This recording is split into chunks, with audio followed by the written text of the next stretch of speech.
Então, na semana passada, a gente estava trabalhando o teste de hipótese para média e proporção amostral.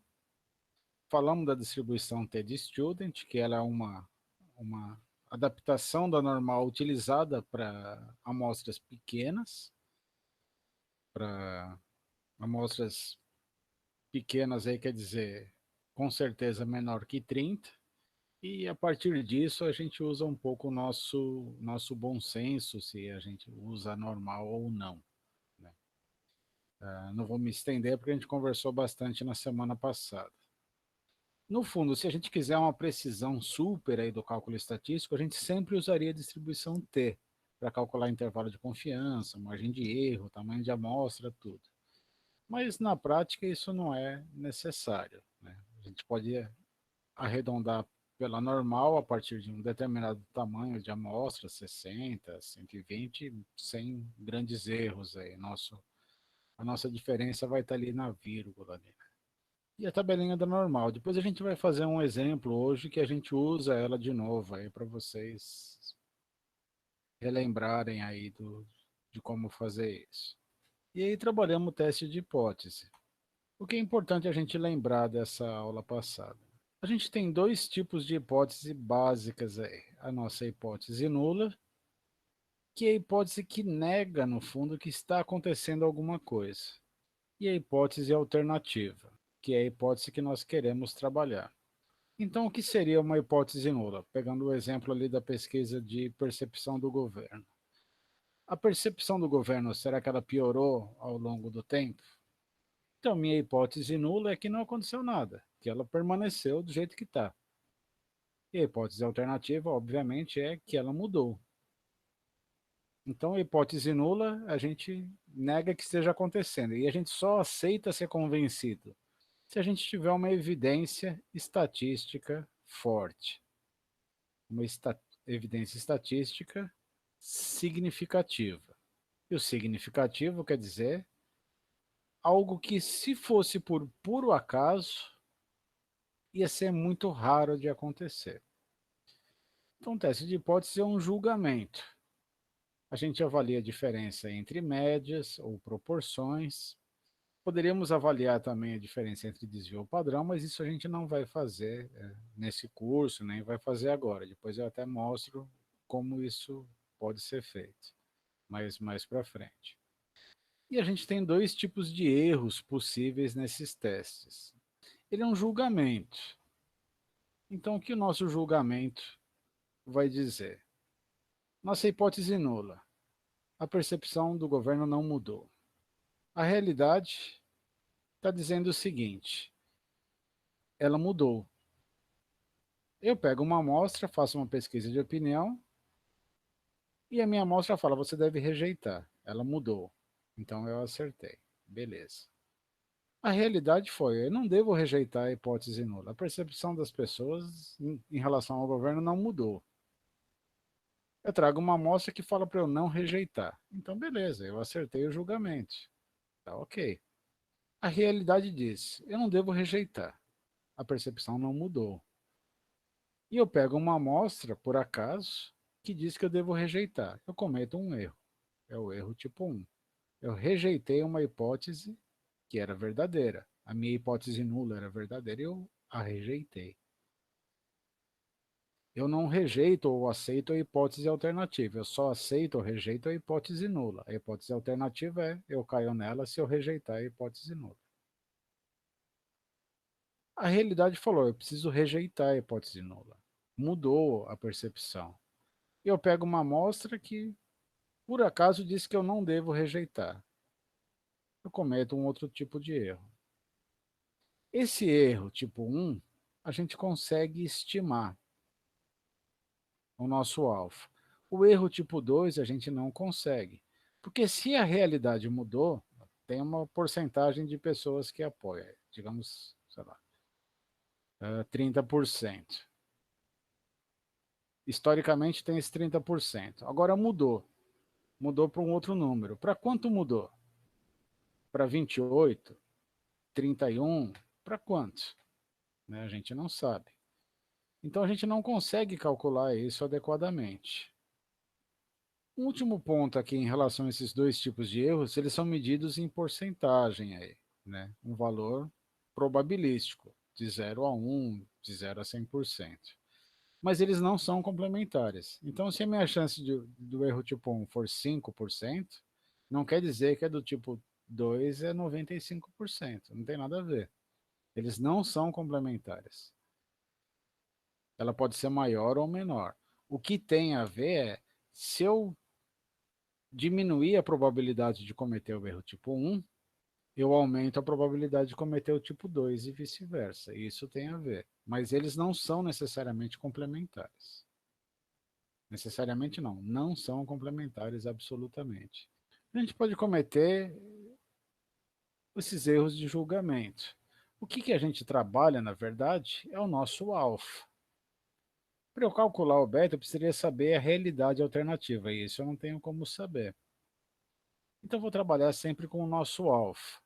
A chance de acontecer por puro acaso aquele resultado amostral, ou seja, eu rejeitei a hipótese nula por um acidente. Qual é a chance disso acontecer por um acidente? O valor mais padrãozão aí, a nossa referência super básica aí, quase o piloto automático, é os 5%. Ou seja, tem uma chance em 20 de ter cometido um erro. O que eu nunca vou saber é se aquela minha amostra é exatamente a amostra que estava com erro. Isso eu nunca vou saber, mas eu sei que a chance não é grande que isso aconteça, é 1 em 20. Os programas de análise, depois a gente vai usar um pouquinho mais para frente no curso, o JAMOV, que é um programa de análise estatística, quando ele tem essa significância, ele põe uma estrelinha. Com 1% põe duas estrelinhas, com 0,1% três estrelinhas. Essa é uma sinalização típica aí dos pacotes estatísticos. 1% quer dizer uma chance em 100, né? Uma chance em 1000. Tal. Eu já vi significância na casa dos 10%. Eu até digo o seguinte, num fenômeno social não é uma coisa tão fora do comum assim. Ou seja, a chance de cometer o erro é 1 em 10. Fenômeno social é uma coisa com as métricas tão complicadas, são tão difíceis as situações que é meio raro aí que eu acho que até é razoável a gente considerar nesse caso. Então a gente sempre vai utilizar o nosso alfa aí como referência. O padrão é esses 5%. Se você utilizar, ninguém vai perguntar para você. Se você sair disso, vão pedir para justificar. A partir do nosso alfa, a gente trabalha o que a gente chama de região crítica, ou seja, a região em que a gente rejeita a nossa hipótese nula. Então eu pego uma amostra, ela tem uma média, uma proporção amostral que cai aqui dentro. Eu considero, olha, né, um x barra aí qualquer, x barra 1. Caiu aqui dentro, falo, olha, é amostra, ela pode variar, então está dentro do aceitável. Pega uma amostra, ela caiu aqui, ó, x barra 2.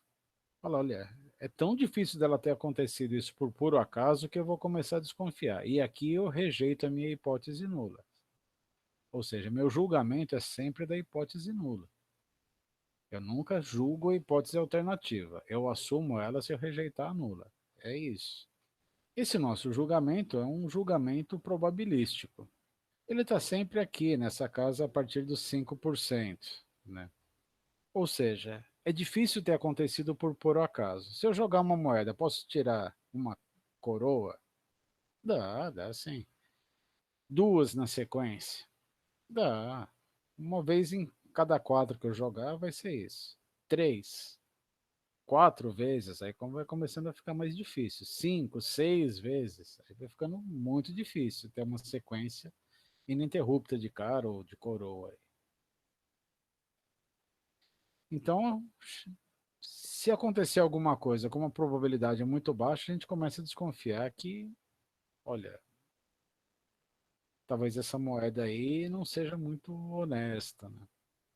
Um outro ponto importante aí da aula passada, que vale a pena a gente ressaltar, é o tipo de teste que a gente faz. Ele tem a ver com como a gente define as nossas hipóteses. Quando eu defino uma igualdade como uma hipótese nula, seja uma proporção ou seja uma média, A hipótese alternativa é sempre diferença. Se aqui é igual, aqui é diferente. Nesse caso é um teste que a gente chama de bicaudal. Por quê? Porque se ele é diferente para baixo ou diferente para cima. A diferença pode estar dos dois lados. Então, se eu fizer 5%, eu vou ter que ter 2,5% aqui e 2,5% aqui. Se eu disser que é menor ou igual, e a igualdade está sempre na hipótese nula, eu vou ter que falar que aqui é maior. Então, se ele é maior, ele pode ser um pouquinho maior? Pode acontecer. A gente aceita que possa ser um pouquinho maior, porque a amostra nunca dá o resultado preciso. Mas a partir de algum momento, a gente vai começar a desconfiar. Então, é um teste de um lado só. Por isso, é um teste unicaudal. E aqui, nesse caso, a gente vai ter os 5% só desse lado. Veja que esse nosso Z ou T, seja o que for aqui, né, ele vai mudar. Se aqui é 2,5%, aqui é 5%. Depois a gente procura isso na tabela aí para matar a curiosidade. Se aqui for maior ou igual, aqui é menor. A alternativa é sempre o complemento. Então, se ele é menor, ele novamente é um teste unicaudal, só vale para um lado. Se ele deu para cima aqui, tudo bem, era o que eu tinha assumido mesmo, se deu acima da média, está de acordo com a minha hipótese nula. E o nosso p-valor é a chance da gente ter obtido aquele resultado amostral por um puro acaso. Ao invés de eu definir a minha regra de decisão, a minha região crítica antes de começar, eu olho qual é a probabilidade de aquela amostra ter dado aquele resultado específico. Seja uma amostra de média amostral ou de proporção amostral. E aí eu julgo se ela é suficiente para rejeitar a hipótese nula. Ou eu posso falar, olha, a hipótese nula seria rejeitada ao nível de tantos por cento, que é o valor do meu p-valor. Lembrei para vocês aí dessa apresentação do Butantan sobre a Coronavac, e ele está aqui com a significância estatística. Essa daqui é 0,29%, aí ela podia ser 2 estrelinhas aí, se eles quisessem. Essa daqui 0,49 também podia ser 2 estrelinhas aí. Mas eles deixaram aqui só como uma observação, né? Então aqui tem uma significância estatística, aqui também tem, e nesse 100 aqui, o meu p-valor, esse p aqui é o p-valor. Isso daqui é exatamente o p-valor. O que eles falaram, esse p-valor e esse são significantes. Esse aqui não é. Esse daqui, qual é a chance de ter acontecido um resultado desse de 100% por puro acaso? 49%, quase 50%. Então, a chance de acontecer por puro acaso é muito alta. Significa que esse número é inteiramente falso? Não, ele tem uma certa progressão aqui dos números. Certamente é um número, deve ser um número bem maior do que esse aqui, mas a gente não sabe exatamente quanto é. Ele não tem essa significância. Eles quiseram até mostrar um pouquinho essa na ilustração aqui. Achei que ela não ficou muito clara aqui, né? Mas enfim. Mas essa parte aqui achei que ficou bem montadinha aí. E o teste de hipótese. Então ele tem um procedimento. Defino as hipóteses, anula e a alternativa, que é o complemento. Especifico que estatística eu vou utilizar. No nosso caso, é proporção ou média. Determino o erro tipo 1 e defino a minha região crítica. De acordo com o tamanho da minha amostra, eu decido se eu uso distribuição Z ou T de student. A gente vai fazer exemplos com os dois. E aí sim eu faço o nosso julgamento e tomo uma decisão e interpreto o resultado. Falo o que querem, que aqueles números querem dizer de fato. É muito importante ter essa interpretação. A gente chegou a fazer esse exemplo aqui. Ela pegou o dado de 36 recém-nascidos e obteve uma média amostral aqui, com um determinado desvio padrão, e quer comparar com uma referência que é da OMS. E a gente definiu o nosso alfa em 5%. Então, anotando aqui, 36 é o nosso N, o tamanho da amostra. Esse daqui é o X barra. Esse daqui é o desvio padrão, no caso amostral, S. Esse daqui é o que eu suponho ser a média da minha população, seria o Mi. Vai ser a nossa referência. E aqui é o nosso alfa. Então, todos os elementos que a gente precisa aqui. E aí, a gente fez as contas usando tanto a distribuição Z como a distribuição T. Não vou refazer aqui. Então, aqui ele foi utilizando uma média, a média de peso. Vou fazer um outro exemplo aqui utilizando proporção. Eu pergunto o seguinte, olha, a aluna pegou o dado e fez um número de lançamentos, 600 vezes. Ela viu que a proporção do 3 foi 123 vezes em 600, que é 20,5%, 0,205.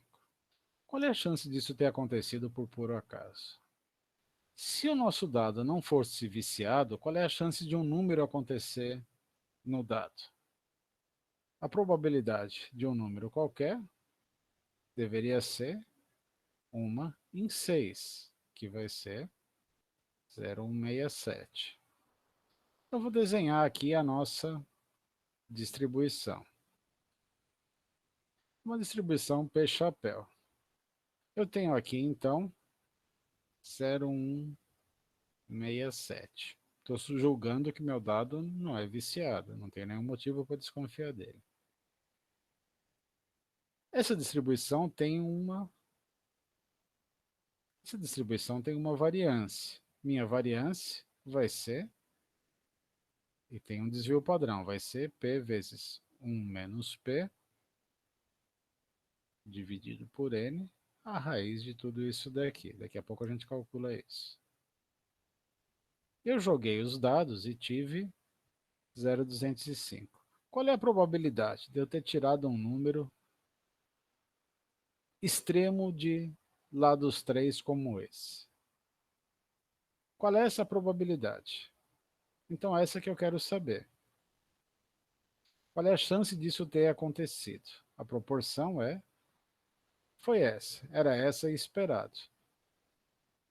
Para calcular esse Z, eu vou precisar do meu desvio padrão do P-chapéu. Ele vai ser, então, P 1 menos P sobre N, a raiz de tudo isso daqui, a raiz da minha variância, vai ser... Que proporção que eu uso? Essa daqui, que é a minha referência. Eu começo julgando que o dado não é viciado. 0,167 vezes 1 menos 0,167 dividido por 600, a raiz quadrada de tudo isso aqui. Então, esses os valores aqui que eu preciso. Deixa eu calcular essa raiz quadrada aqui. 0,0152. Então, o meu Z aqui vai ser meu P observado menos meu P sobre o desvio padrão do meu P-chapéu. Vai ser 0,205 menos 0,167 dividido por 0,0152. Isso daqui vai dar 2,51. Então vamos ver essa nossa p-valor aqui. Da tabela Z, tiro aqui o nosso p-valor, 2,51. A nossa tabela, então lembrando, ela indica aqui a parte de dentro. Todo esse lado aqui inteiro é 0,5. Ela indica essa parte interna, que é o que eu vou verificar aqui. 2,501. Então, essa daqui é 0,494 aqui arredondando. Então, essa para complementar tem que ser 0,006. Então, meu valor aqui é 0,6%. Vamos fazer o nosso teste de hipótese aqui. Se ele é 0,6%, vai ser fácil a gente entender, mas vamos definir as nossas hipóteses. A hipótese nula, meu P é 0,167. A hipótese alternativa, meu P diferente de 0,167. Eu vou usar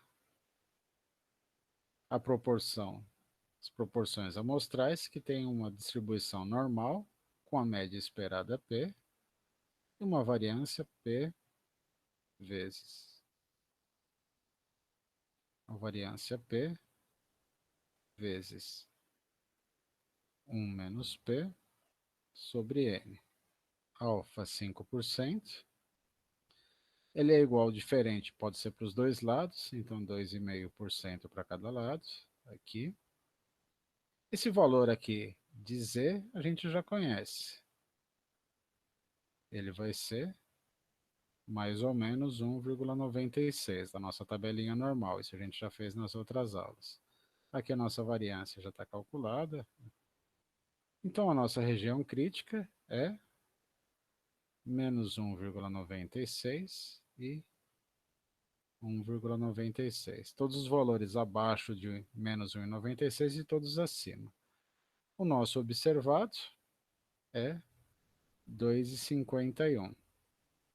Ele estaria por aqui. Z observado. E o quinto passo, o Z observado pertence à região crítica, portanto, rejeito H0. Ora, se o p-valor já ficou menor do que o meu alfa, é óbvio que eu devo rejeitar. Isso já era esperado de acontecer. Alfa 5%, p-valor 0,6%. Mas aqui tem uma pegadinha nesse p-valor. Veja só, o p-valor ele considerou um lado só. E o meu alfa era os dois lados. Se o nosso alfa fosse 1%, seria 0,5% para cada lado, aí eu não teria rejeitado. Então o p-valor, considerando que a nossa hipótese era de igual e diferente, tem que ser duas vezes. Porque ele poderia acontecer para os dois lados. A gente tem que multiplicar por 2. Então o p-valor vai ser igual a 2 vezes 0,6%. 1,2%. Ou seja, a 5% eu rejeito, mas a 1% eu não rejeitaria.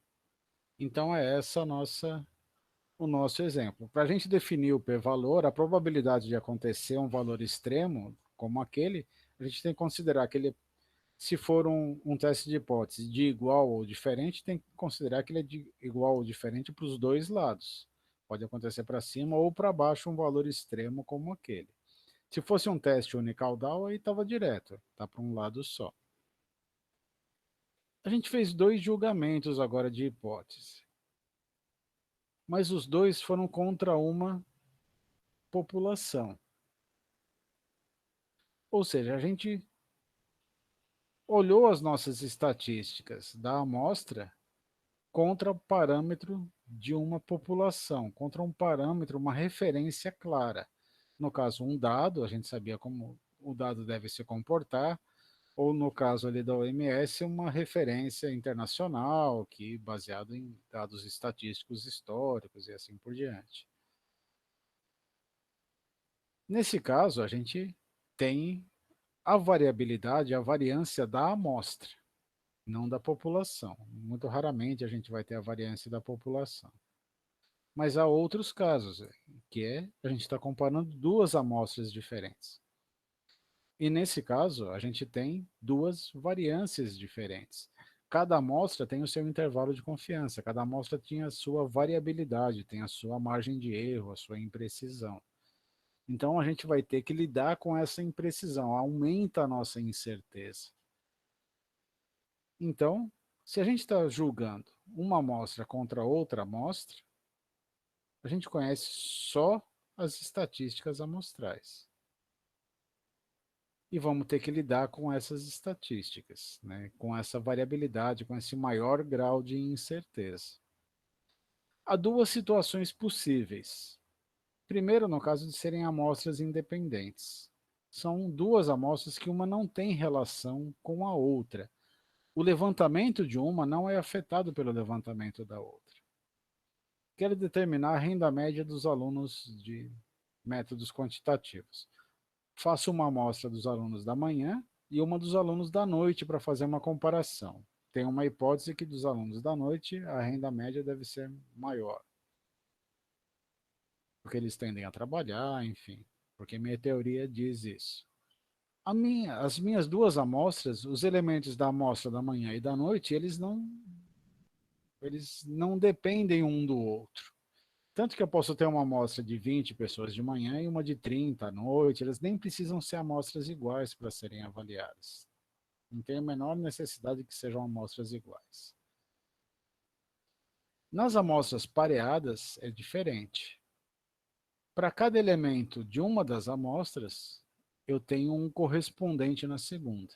Quero saber como é o desempenho físico dos alunos depois de passar por um programa de treinamento. Então, pego as pessoas, analiso aí de acordo com alguma métrica qualquer ali que seja importante, a capacidade pulmonar, seja qual for aí, nível de gordura, seja o que for. Analiso eles antes e faço o treinamento e analiso depois. Pego cada elemento antes do treinamento e comparo com ele depois do treinamento. Para cada um antes, eu tenho um depois. Nesse caso, eu tenho pares amostrais. Ou seja, as nossas amostras são relacionadas. Elas são dependentes, né? Por isso a ideia de pareada, pares amostrais. Nesse caso, eu posso usar uma técnica um pouco diferente. Eu poderia comparar uma contra a outra diretamente, ou posso usar uma técnica um pouco diferente. Julgar só a diferença entre elas. No caso de amostras independentes, a gente tem que levar isso daqui em consideração.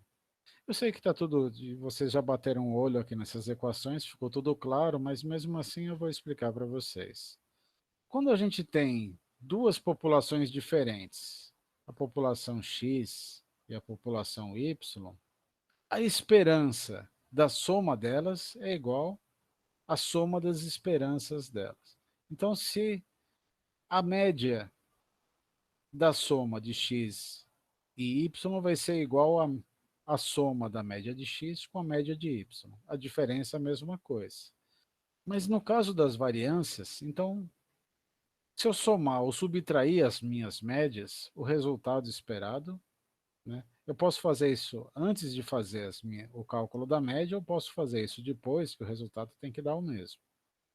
Mas a variância não. Tanto faz se eu estou fazendo a subtração ou soma, a variância sempre se soma.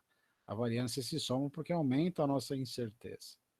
Se eu estou fazendo subtração de duas médias, que é o que nos interessa aqui, então, a esperança de uma distribuição da subtração de duas médias, ela tende a ser uma normal, cujo valor esperado é zero, porque eu sempre parto da minha hipótese nula, de que as minhas médias são iguais.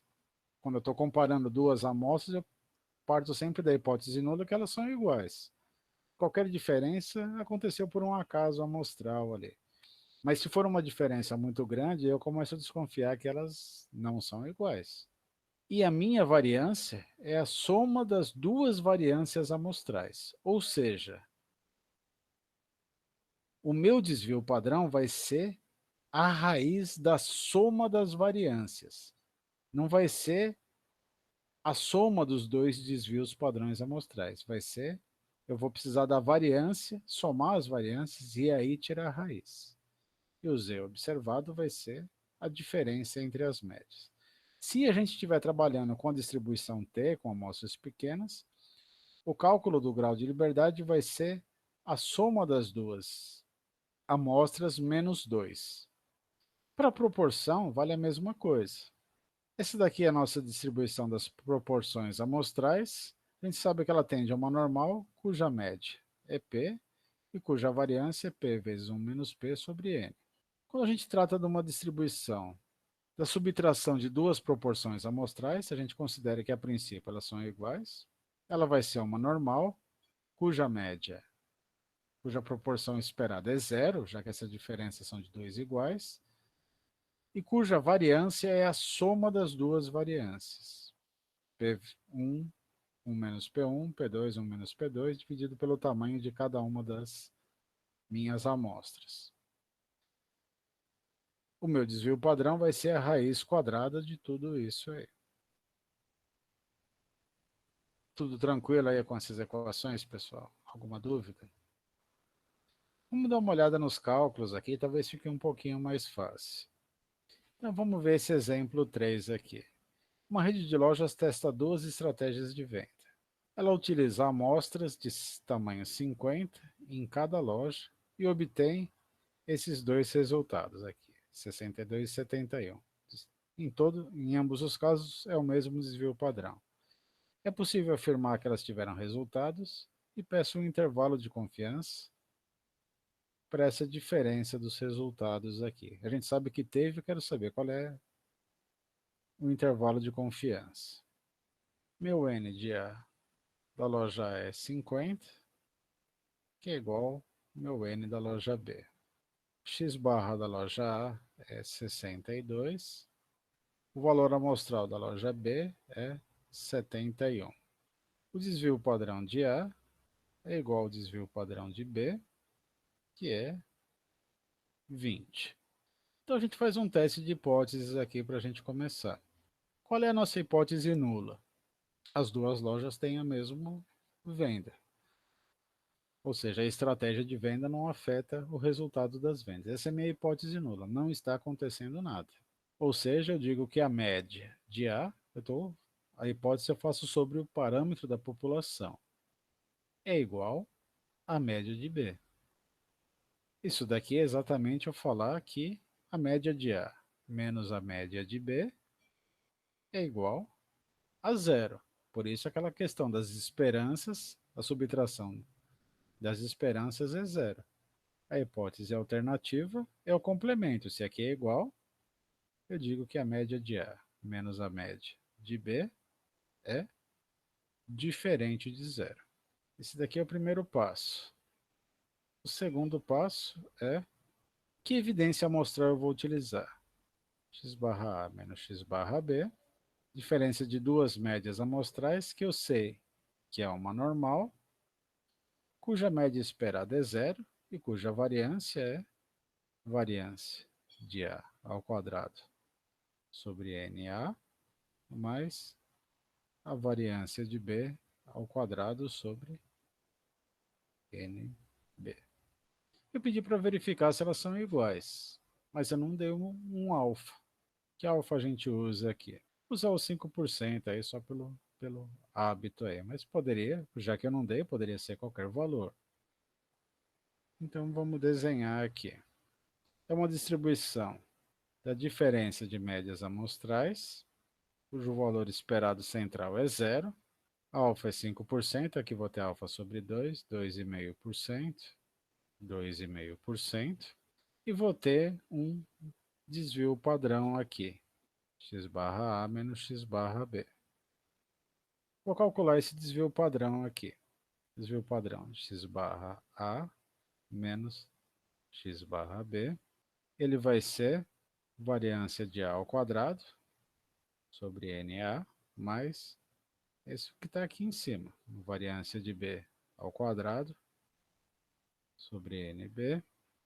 A raiz quadrada de tudo isso, que vai ser igual a 20 ao quadrado sobre 50 mais 20 ao quadrado sobre 50, que é tudo igual para facilitar a conta, que vai ser 4. Tenho aqui o meu Z. Amostra 50, então dá para utilizar a nossa tabela Z. O ZC é mais ou menos 1,96. Então a minha região crítica é todo valor menor que menos 1,96 e todo valor maior que 1,96.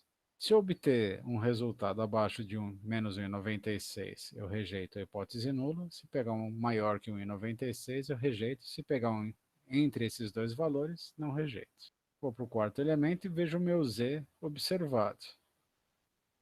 O z observado vai ser x barra a menos x barra b, a diferença, sobre essa minha desvio padrão de x barra a menos x barra b, para não escrever tudo isso aqui de novo. Isso daqui vai ser, eu assumi que o A era 62, então vou seguir sempre a mesma sequência. 62 menos 71 dividido por 4.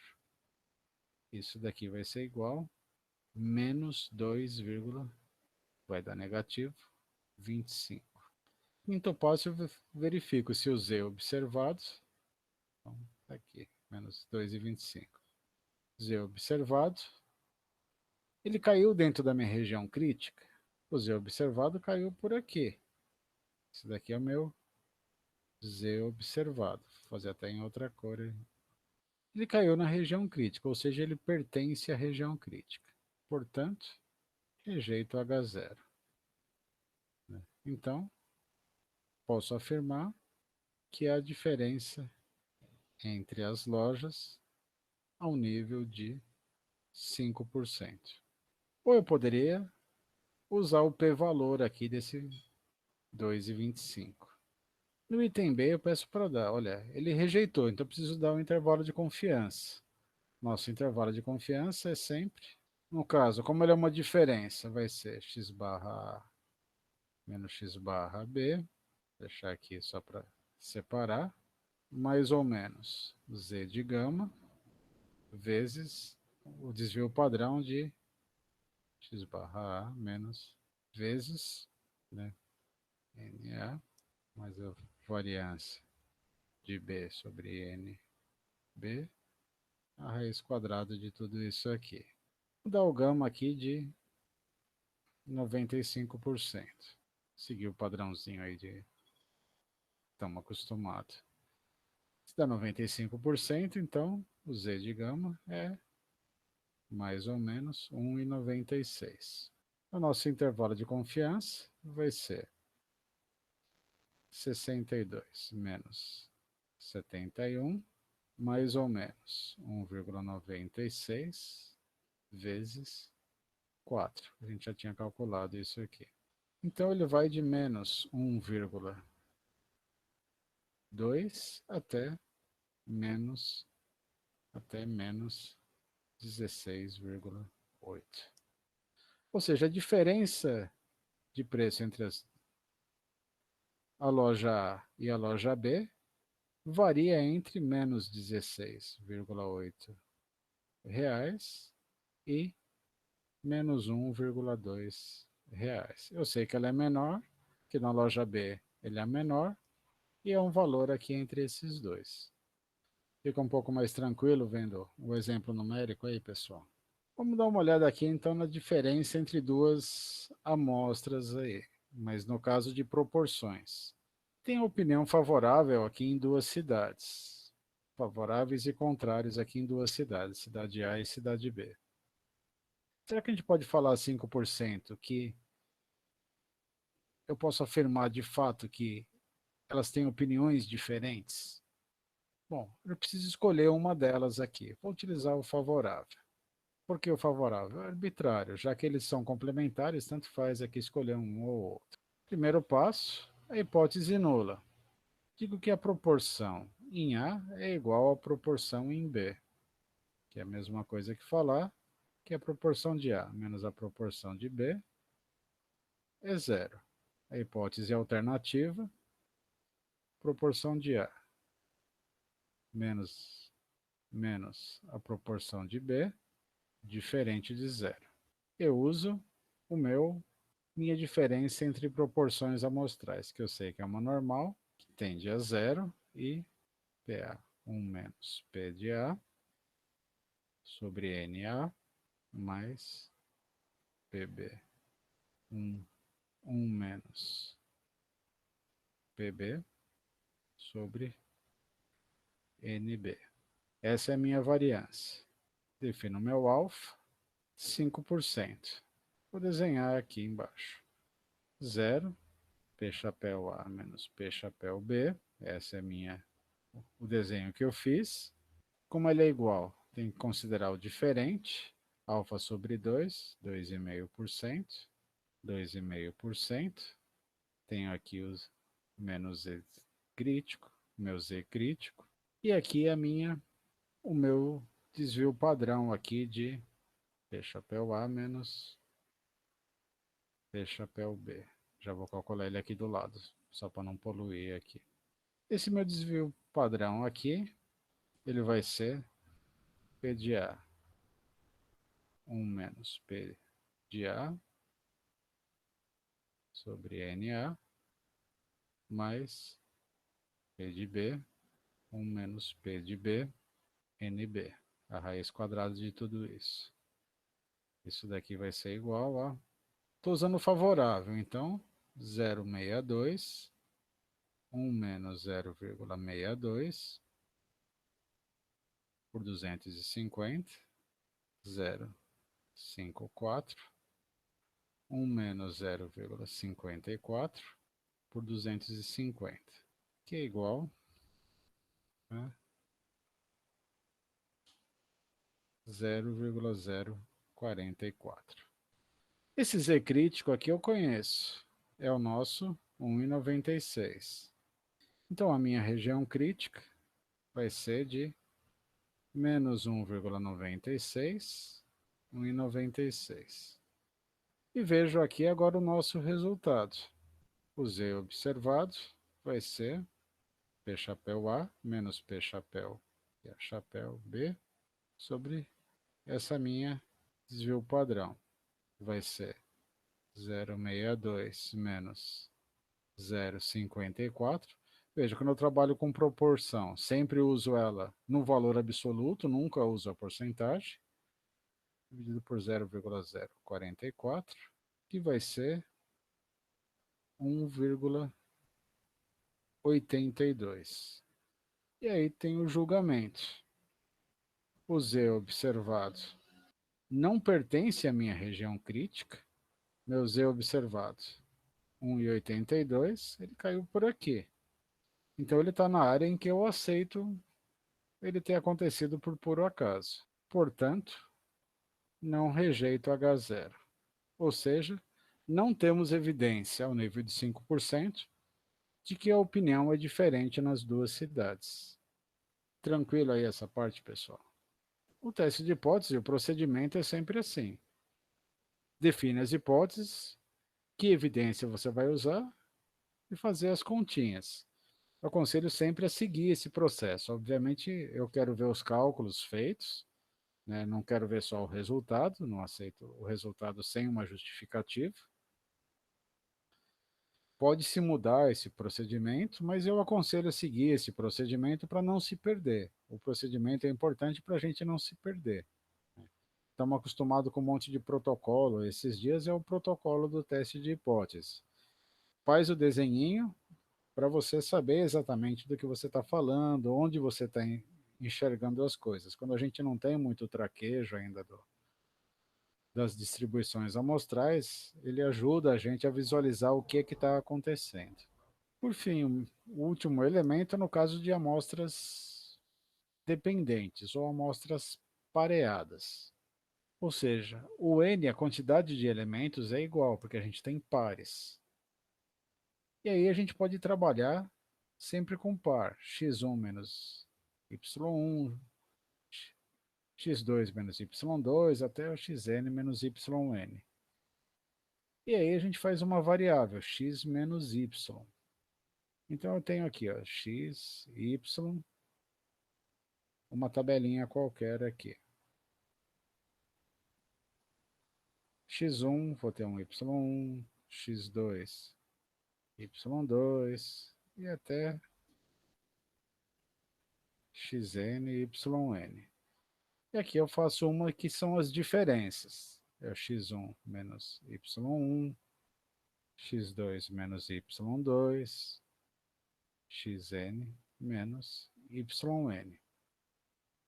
Sei que vocês bateram os olhos aqui nessas equações e vocês já sacaram isso imediatamente, mas mesmo assim eu explico.